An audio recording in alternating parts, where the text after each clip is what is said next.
بسم اللہ الرحمن الرحیم. آپ کی آمد کا بہت بہت شکریہ. جیسے کہ آپ جانتے ہیں کہ پرائم منسٹر عمران خان اور خاتون اول بشرا بی بی دونوں کورونا سے متاثر ہوئے ہیں، اور جس طرح سے پاکستانی عوام، ہر شعبہ زندگی سے تعلق رکھنے والے لوگ، چاہے وہ شو بزنس کے ہوں، عالمی لیڈر ہوں، سیاسی لیڈر پاکستان کے ہوں، سب نے پرائم منسٹر عمران خان اور ان کی فیملی کے لیے نیک خواہشات کا اور دعاؤں کا اظہار کیا ہے. اس سے یہ ظاہر ہوتا ہے کہ کورونا ایک حقیقت ہے، افسانہ نہیں. یہ نہ کسی میں تفریق کرتی ہے، نہ یہ کسی سے رعایت کرتی ہے،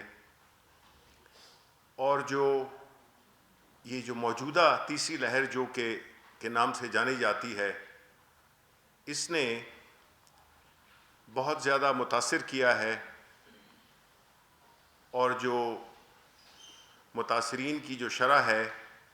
وہ پچھلے 8 مہینے کی سب سے ہائیسٹ ہے. ایسی صورتحال میں جس طرح کہ ہم نے پہلی لہر کو، جبکہ ساری دنیا اس مخمصے میں تھی کہ اس سے کس طرح نبرد آزما ہوا جائے، پرائم منسٹر عمران خان کی ایک سمپل اسٹریٹجی جس کا بنیادی مقصد زندگی اور لائیولیہڈ یعنی روزگار، زندگی اور روزگار کو کس طرح سے دونوں کو چلایا جائے، وہ حکمت عملی چونکہ نیک نیتی پہ بنی تھی، اور اس کے ساتھ ساتھ میں اس پالیسی لائن کو لے کر پھر جس طرح سے ہماری NCOC نے، جس میں کہ سائنٹسٹ، جس میں کہ ڈاکٹرز، جس میں سیاسی لیڈرز، جس میں کہ افواج پاکستان کے لوگ، سب نے مل کر اور ڈیٹا کی بنیاد پر اپنی حکمت عملی ترتیب دی، اور وہ ادارہ جس کو کہ پورے انٹرنیشنل ارینا میں، عالمی حلقوں میں اس کو پذیرائی ملی، کیونکہ ایک بڑی کامیاب حکمت عملی ترتیب دی، اور پاکستان کی جانیں بھی کافی محفوظ رہیں، اور اکانومی میں بھی رکی نہیں، اور وہ والا نقصان نہیں ہوا جو کہ دوسرے ممالک میں ہوا یا ہمارے خطے کے ممالک میں ہوا. اب ایسی صورتحال میں ہم دوبارہ اسی فلسفے پہ قائم ہیں جس میں کہ ہم چاہتے ہیں کہ روزگار بھی بچے اور زندگیاں بھی بچیں، لیکن اس کے لیے ایک بہت ہی مؤثر قسم کا ڈسپلن چاہیے. اس کے لیے ایک ایسا حکمت عملی چاہیے جو کہ ان بنیادی اصولوں کو لے کر آگے چلے، کیونکہ یہ جو لہر ہے یہ کافی شدت سے آئی ہے،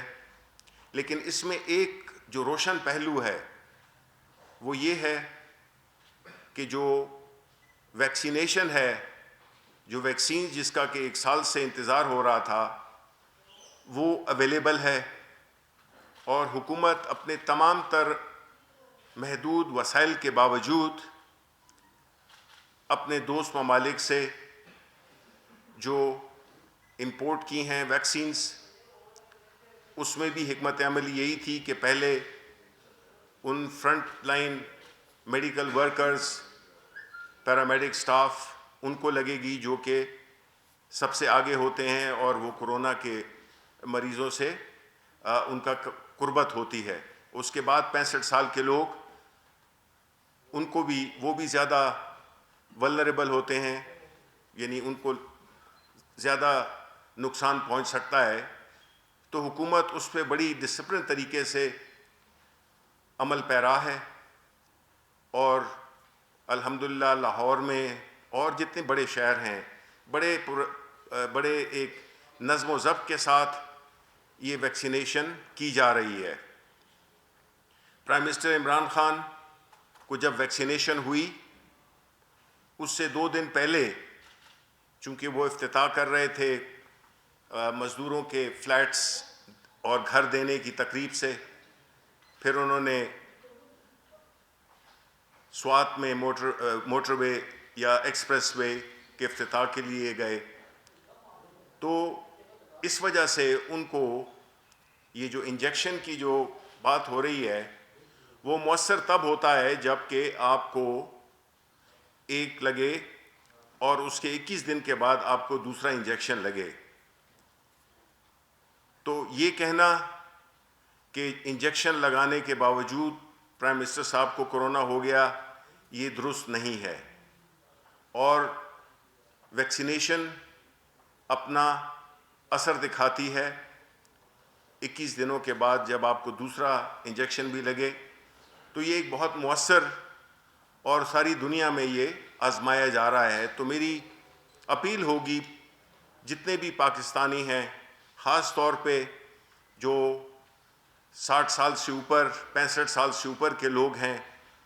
اور پھر اسی طرح ان سے کم عمر والے بھی، جو یہ دستیاب ہوتی جائے گی، کیونکہ گورنمنٹ بھی منگوا رہی ہے اور اب پرائیویٹ ان کو بھی کہہ دیا گیا ہے، پرائیویٹ جو لانا چاہتے ہیں ان کو بھی مراعات دی گئی ہیں، قیمت پہ بھی اس کا ایک کیپنگ کے لیے ایک حکمت عملی ہے۔ تو یہ انجیکشن ویکسینیشن یہ بہت ہی اہم ہے، اس کو لگانا چاہیے، کیونکہ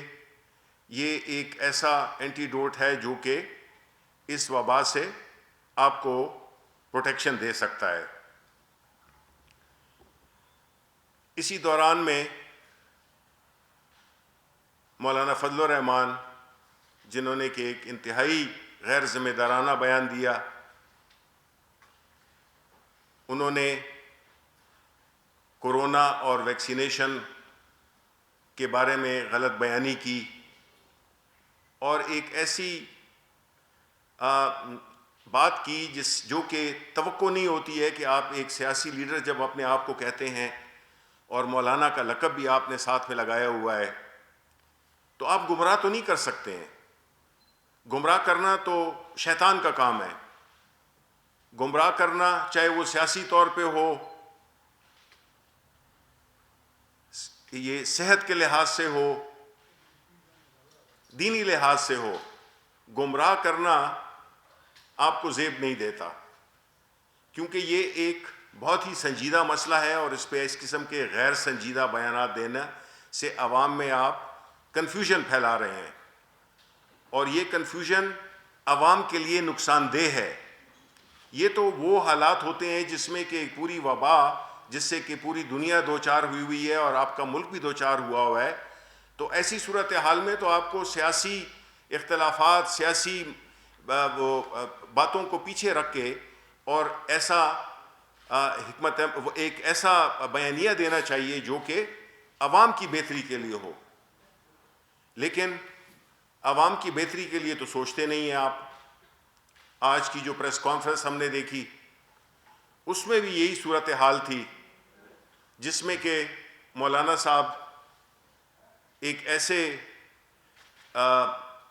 اتحاد کی صدارت کر رہے ہیں جو کہ اب رہا نہیں۔ اب وہ خود انہوں نے مان لیا ہے کہ حکومت کو گرانا ہمارا اب ہدف نہیں ہے۔ انہوں نے اب بہت ہی اپنی جو وش لسٹ ہے، جو خواہشوں کی جو ایک لسٹ ہے، اس کو بڑا محدود کر دیا ہے، اور وہ محدود کس طرح سے کیا ہے کہ اب وہ مریم نواز کی 26 تاریخ کی پیشی کے لیے انہوں نے ملاقات کی کہ کس طرح سے 26 تاریخ کو انہوں نے بڑے واشگاف الفاظ میں کہا ہے کہ پی ڈی ایم چاہے 10,000 لوگ ہوں چاہے 1,00,000 لوگ ہوں، وہ ان کو پروٹیسٹ کرنے کے لیے ان کے ساتھ جائیں گی۔ دیکھیں، یہ تو پہلے ہی ہم نے کہا تھا کہ یہ جو پی ڈی ایم ہے، جس کا کہ ابھی وہ خاک کے ڈھیر میں شعلہ ہے نہ چنگاری ہے، وہ تو اب ایک ماضی کا قصہ بن چکے اور ہمیں اس سے کوئی غرض نہیں ہے کہ وہ کیا کرتے ہیں، لانگ مارچ کرتے ہیں نہیں کرتے، وہ اپوزیشن لیڈر سینٹ میں پیپلز پارٹی کا بنتا ہے، نون کا بنتا ہے، کس کا بنتا ہے، ہمیں اس سے کوئی غرض نہیں ہے. نہ ہمیں اس سے غرض ہے کہ سینٹ کے الیکشنز میں کس نے، ان کی کون سی پارٹی نے، کس پارٹی آپس میں انہوں نے کس کی پیٹھ میں چھرا گھونپا، ہمیں اس سے غرض نہیں ہے. ہمیں تو غرض اس سے ہے کہ آپ کی جو ہمیشہ حکمت عمل رہی ہے کہ یہ جو آپ کی پوری تحریک تھی اور اسی وجہ سے ناکام ہوئی، اسی وجہ سے پذیرائی نہیں ملی، بیکاز اس میں عوام کے لیے کچھ بھی نہیں تھا، جو کچھ بھی تھا وہ اپنے لیے تھا. آپ بجائے اس کے کہ پروٹیسٹ کرتے ہیں، آپ جا کے حساب دے دیں، رسیدیں دے دیں. وہ بھی اگر نہیں ہے اور آپ اپنی جو دولت ہے، جو آپ کی پراپرٹیز ہیں، اس کو بھی بچانا چاہتے ہیں، تو پھر ایک قانون میں طریقہ ہے، اس کو آپ وہ کر لیں، آپ پلی بارگین کر لیں، آپ کے وہ بھی بچ جائیں گے اور آپ کا جو مسئلہ ہے وہ بھی حل ہو جائے گا. لیکن یہ جو ایک ماضی میں بھی ان کا یہی رویہ رہا ہے کہ کبھی سپریم کورٹ پہ چڑھ دوڑو، تو کبھی نیب پہ چڑھ دوڑو، تو کبھی اداروں پہ چڑھ دوڑو، کبھی پنڈی کی طرف چل پڑو. تو یہ جو ساری باتیں ہیں یہ اسی بات کا ایک ثبوت ہیں کہ ان کو عوام سے کوئی دلچسپی نہیں ہے اور انہوں نے ہمیشہ اپنی مفادات کے تحفظ کے لیے یہ ساری سیاست کی ہے. انہوں نے سیاست برائے کاروبار کے قائل ہیں اور انہوں نے کبھی عوام کی خدمت کے لیے، عوام کی مسائل کے لیے اپنی آواز بلند نہیں کی، اور اسی وجہ سے ان کی جو صورتحال ہے وہ سب کے سامنے واضح ہے. اور اس دوران میں ہماری کیا حکمت عملی ہے؟ جس طرح میں نے کہا ابھی ہمیں اس سے پی ڈی ایم سے اس سے کوئی غرض نہیں ہے. اب ہم حکومت جو ہے جو کہ کام کرتی آئی ہے پچھلے 2.5 سالوں میں اور جو آگے کرنی جا رہی ہے، ہم اب آپ کو وہ بتائیں گے. اب دیکھیں، ایک طرف کہتے تھے کہ جی اکانومی برباد ہو گئی، اب وہی ہے اسٹیٹ بینک کا آپ نے بیان سنا ہوگا کہ جو انیشیلی 1.5% کی گروتھ تھی اب وہ کوئی 3% سے اوپر کی بھی ہو گئی ہے. تو اب تو چیزیں چل پڑی ہیں. اب تو وہ جو سخت وقت تھا کووڈ کے باوجود ہم نے گزار لیا. حکومت کام کرتی رہی، حکومت کام کرتی رہے گی. جتنے بھی ہمارے جو مین پروجیکٹس ہیں، چاہے وہ صحت کارڈ ہو، اس کو پورے پنجاب میں بھی انشاءاللہ ہم پھیلائیں گے. ہمارے خیبر پختونخوا میں ایک کامیاب ترین صحت کارڈ کا ایک وہ ہے، بینیفیشریز ہیں، جو کہ آپ خیبر پختونخوا سے جا کے وہاں پہ جا کے آپ ان کے دوستوں سے، اپنے وہاں کے جو لوگوں سے معلوم کر سکتے ہیں کہ کتنی بڑی فیسلٹی ہے جس کی دنیا میں نظیر نہیں ملتی ہے. ایک یونیورسل ہیلتھ کیئر کا ایک پروگرام ہے، اور اس کی وجہ سے باقی علاقوں میں بھی جو کہ چھوٹے علاقے ہیں، رورل علاقے ہیں، جہاں پہ کہ اسپتال نہیں تھے، اب اس وجہ سے چونکہ ہر ایک کے پاس 10 لاکھ روپے کا ایک کارڈ ہے، اس کی وجہ سے اسپتال بھی بنیں گے، لوگ ادھر اسپتال بھی بنائیں گے، ادھر فارمیسیز بھی کھلیں گی، ادھر ریسٹورنٹس بھی کھلیں گے، ادھر ہوٹل بھی بنیں گے. تو یہ پورا ایک اکنامک چین ریئیکشن ہوگا اس ایک کارڈ کی وجہ سے. پھر انشاءاللہ پنجاب میں بھی ہم یہی کریں گے. پھر جو گھروں کی جو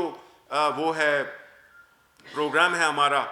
آپ نے دیکھ لیا، کہتے تھے کہ جی کدھر ہے کوئی ایک گھر بتا دیں. پرائم منسٹر صاحب نے پچھلے ہفتے 1000 فلیٹس اور 500 گھر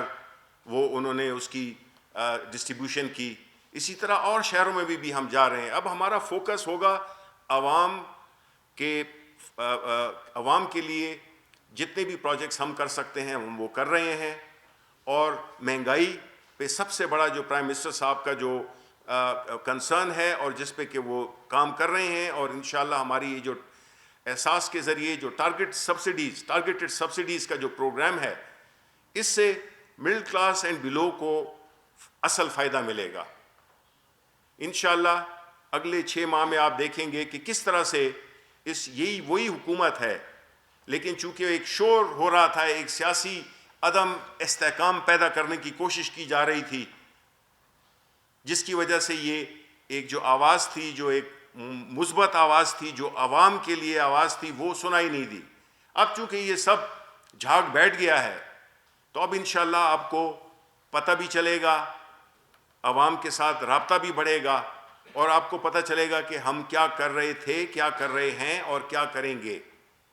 یہ ساری چیزیں انشاءاللہ ہم آپ کو پوری تفصیل کے ساتھ بیان کریں گے، اور ہم یہی امید کرتے ہیں کہ ایک بار پھر